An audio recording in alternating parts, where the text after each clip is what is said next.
Spectrochemical Testing in Struthers analyzes the properties of steel and aluminum for companies all around our valley. Today, owner Frank Galetta tells us about the family-owned company's success over the past 25 years. Inside this unassuming building in Struthers, metallurgists and chemists are putting pieces of steel to the test. What we do is analyze mostly steel and aluminum for the alloy composition, the metal, the hardness, tensile strength that our customers may want or need for whatever product that they're making. Steel that goes into all kinds of products, including corkscrews, guns, and mailboxes. Our tensils look like a dog bone, either cut into a round shape, spun on a lathe, or cut with a CNC mill that we have here in the lab. And then we'll pull that apart into two pieces and measure ultimately where it breaks. Are companies required to have these tested?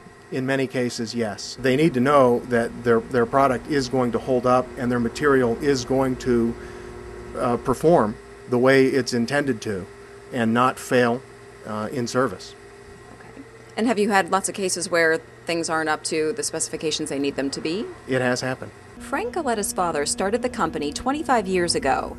He was a chemist at Sheet and Tube and then Wheatland Tube and recognized a need for an independent testing lab. We have a whole number of strips that'll look like this. This will come off of the mill looking like the dog bone that you see after it comes off of the CNC mill here. Today, Spectrochemical does both chemistries and mechanical testing. The chemical analysis is done by optical emission. Gus Selak at one time was the chief chemist at Copperweld Steel. He shows us the process. You have a real fine surface on the sample, and then you place the sample over the aperture. And I'm going to trigger the beginning of the analysis here. There's an electrical arc struck between the counter electrode and the sample, and that light is what is analyzed. And by analyzing that light, you can tell the chemical composition of the material. Spectrochemical has about 100 core customers, some from as far away as Georgia and California, but most are in the Mahoning Valley and in Stark County where Galetta lives. Business has been steady, not spectacular, but we still remain optimistic. And during tough times, competition tends to increase primarily from companies in Cleveland, Pittsburgh, and Erie.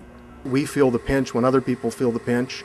We've been able to hold our own, mainly just because we can keep our overhead low. You look around, you see we're a no-frills kind of place. Again, we build good relationships with our customers.